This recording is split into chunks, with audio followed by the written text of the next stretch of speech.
tours you're doing are so popular. The latest one, the tour is called 50. Yes, sir. You are 50. Are you feeling different right now? Is 50 a weird time for you? No, I turned 50 and I just decided to call the tour that. I'm kind of going the opposite of all the people who do like the Botox and the hair plugs and try to look 22 for the rest of their life. Right. You know, when they really just, they don't look good. Yeah. You know? You're saying why? Don't fake it. Just embrace it. Embrace it. They make your eyes water when you look at them. And my wife's always watching like those Real Housewives and stuff, and they just look exhausted. They're like in their fit. You know what it always reminds me of? Remember when Brett Favre played on the Vikings? Yeah. And it was just like, just retire, dude. You're in the Hall of Fame. Yeah, yeah. It's over. And those women, it's like, yeah, you had your time. You were beautiful, and it's over. So people grown. You don't remember when you were a kid, you went into the club, and there was that older person hanging out? That creep? Yeah, that's what you're doing. That's what you're doing. 50's not the new 40. It's 50. I am 50. All right? I have to go see doctors. Yeah. I have to have blood taken. So I feel young physically, but mentally, like when I watch TV, it makes me feel old. What makes you feel old about watching TV? There's music. There's no guitar solos anymore. And then for some reason, with all this technology, millennials, if you take a full water bottle and you flip it in the air and it lands upright, they run out of the room like they just saw a witch. Everybody's like, oh! They just take off. It's like, really? You had virtual reality glasses on, you're playing all these video games, and all somebody has to do? I mean, that's like a game like Tom Sawyer would have played. So it's stuff like that I'm just like, I'm not ridiculing it. It's just like, wow, I can't relate to this. You can't relate to it. Yeah. You know, your show, F is for Family, I relate to it because it's about parenting in the 70s, and that's, that was when I was parented like you. What do you think of parents now? How do you compare them to parents in the 70s?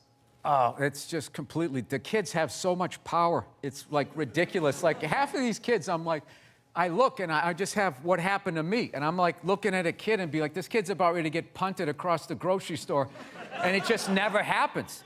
Right. They just don't get hit. And I think it's hurting this country. You're mad. Wait a minute. No, like. Let's get this. You're mad that children are not being hit. This should be the threat of it. Half of it was just it was just your dad was acting like he was going to do it. He never did it, but your mother did. And because she was a woman, it was like, okay. Because it was like, hey, you let a girl beat you up, you kind of felt emasculated. Yeah. We had a rule, like, a lot of the stuff that I look at from when I was a kid that actually kind of made sense in a way would now be considered like abuse, I guess. Like when I was a kid, if you didn't finish your supper, as we called it. Supper, yeah. Yeah, my mother was just like, well, you're gonna finish, she would just wrap it in cellophane and you just picked up where you left off for breakfast. Like a blue collar job. Like you take the shovel out of the hole and just start digging it again. So, yeah, I remember one night we had cube steaks, which is like one of the toughest pieces of meat. I don't know if you guys, everything's so like Asian-infused Wagyu beef. Everybody's eating that crap now, but cube steak was like, they literally had to hit it with a hammer to make it like edible. And so we were having cube steaks, and I forget, my little brother was still in a high chair, and he couldn't finish his. So my mother goes, all right, well, you're just gonna have to eat it for breakfast. And that was like 8 hours away, which was like half his life. So he was like, all right, I'll take that deal. So the next morning, I remember we were having waffles. My mother always made Sunday breakfast, so we had all these waffles, eggs, bacon, this whole layout. My brother was looking at half-eaten cube steaks and a little mound of green bean casserole. And he goes, so he looked at my mom, he goes, Mom, can I have a waffle? And she goes, no, you gotta finish your supper. He's like, well, after I finish my supper, then can I have a waffle? She goes, no, that is your breakfast. And he goes, oh, Mom, I hate you. And my dad, without looking up, took a full glass of milk and threw it in his face. Swear to God. This is what kills me. What kills me. You want everyone today to have as miserable a childhood as you had. No, but it was kind of funny. We know what's hilarious was my mother just popped up and just immediately started cleaning up, and my dad just kept eating. Like, he didn't, like... No, like, the roles were defined back then. Now, the guy has to throw the milk, he has to clean it up while telling his wife she's brave for just sitting there. Like, whatever that is. Did you hear it? Oh, I know. Women are so overrated, right? We went from... We went from not listening to them to now it's ridiculous. Like that believe women. It's like all of them. How about 85%? I'll give you 87%, all right? But that last 13% that keys your car, lights your shit on fire, and puts a family pet in a pot of stew. Who put a pet in a pot of stew? Glenn Close. Oh, Glenn Close, yeah. That's, yeah, okay, all right. I think it was a separately boiled. You know what I miss, tougher parenting and evidence. Those are the things that I miss from my childhood. Evidence? Yeah. You mean Due people... process. Right. Somebody says something happened, and then someone else goes, well, I said it happened this way, like the old gumshoe shows. Then they had to figure it out. Right. Yeah, that doesn't exist now on social media. It's just like, it's just frontier justice. Right. You feel how nervous everybody just got in here? The fact that I just suggested that there should be due process? This guy's talking crazy, man. Did he just join ISIS? Yeah. This is what it is. No, what I'm saying... And then the woos that they agreed, but they didn't agree when it counted. We'll digitally add woos, don't worry. We have the woo machine. You are way too angry. 50 is still relatively young. You have the anger of a 110-year-old man. All these telephones! I can't argue. You can't argue? I can't argue that. You know, in the last segment, there's a lot you get worked up about, and you've always been that way. I've known you a long time. You get worked up about stuff, you get happy. When he was 4, he was like, things were better when I was 3. World shit now. The heydays of my 2s. Guilty as charged. Yeah, so here's the thing. Are you, now that you're playing Madison Square Garden, you got all these fans, you're extremely successful comedian, are you able to enjoy your success now? Are you able to just have some fun with the fact that you're a success? Yes, I enjoy it, but I still, the bane of my existence is I let little things bother me. Downloading new operating systems will just, I bring a lot of tension into the house, according to my wife. Yeah. Yeah. One thing I've noticed, we're always working on me, Like, my wife is evidently some completed work, like, under museum glass, and I'm like that building that has scaffolding around it for, like, 7 years. But, no, she's a saint for putting up with me, I know. But, like, my latest thing that's driving me nuts is I spent 20 years in the back of the plane, getting treated like an animal, and I finally worked my way up to the front of the plane, Group 1, which means you get to board like it's your plane, right? You get to board. Yes. You sit in a chair that's the size for a human being. There's a place for your bag. Yep. Right? You get a little hot towel and all that. And then the second I get that, all of a sudden now, there's like these 20 groups that are like pre-boarding now. Like half the plane qualifies, and they're getting on, and I just sit there just like losing my shit. It starts off like, it's just like anybody in uniform, anybody in military. So it's like, all right. But after like the 20th guy, you just start being like, have you seen action? Are you on the front lines at least? Right? Then it's anybody with kids, anybody with disabilities, and then just anybody with a red shirt. Hey, it's Tony Tuesday. Anybody named Anthony can get on.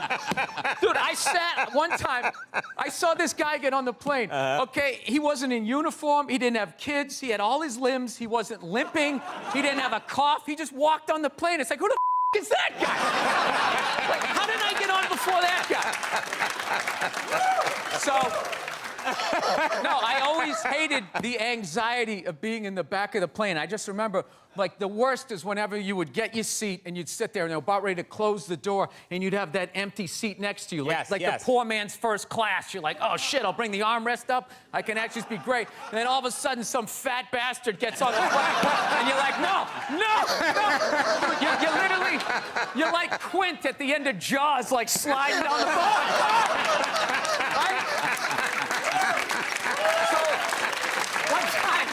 I swear to God, this is all true. This dude got on. He was so fat. He was sitting next to me. I was literally next to him and behind him. He like tried to make himself smaller, and he like folded his arm, and his lat came out like a, you know, those old Western saloon things. I'm just sitting behind this thing.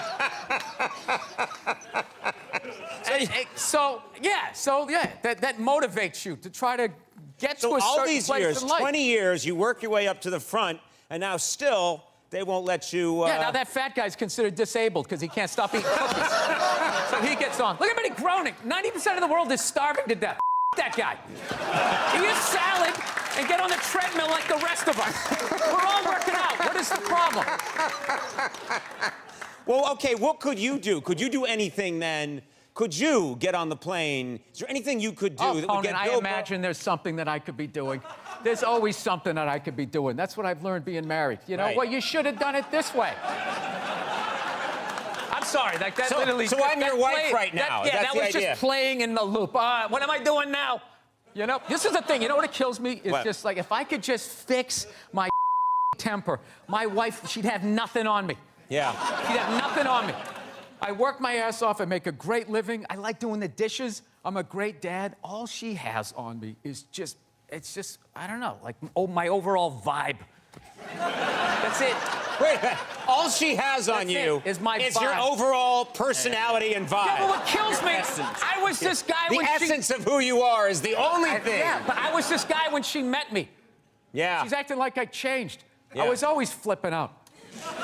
Were you flipping out the day like when you met? Did you flip out? Did you really that early? Yeah, in the I remember. courtship? She told me to go see that movie Monster. Remember that movie with Charlize Theron? Yeah. Remember that? Yeah. Yeah, and everybody was saying how, oh my God, it was unbelievable. Like, they literally blamed guys that she was a serial killer. Yeah. You know what I mean? Like, when you saw the Jeffrey Dahmer movie, it wasn't like, somebody shoved a tuna fish sandwich up my ass, and I confused people with food, so they didn't make, like, a big excuse for him. You know? She was a psycho killing people, and she should have died. But I'm, like, watching it feeling guilt. Do they ever take responsibility for their actions? Even when they're murdering people, it's somehow our fault. It's unreal.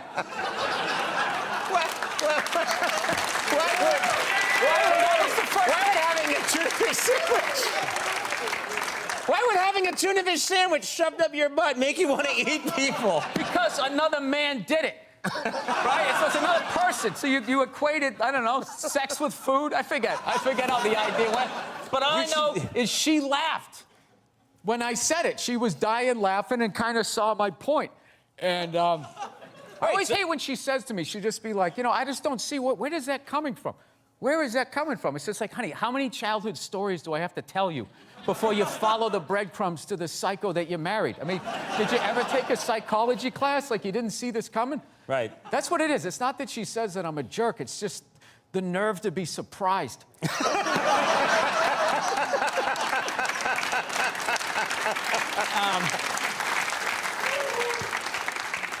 All right, I wish we had more time. Good God. All right. I feel like do I help you at all by getting No, this this was stuff out? cathartic. It's cathartic, right? Cathartic, because I'm going to go home. She's not going to watch this. She's over me.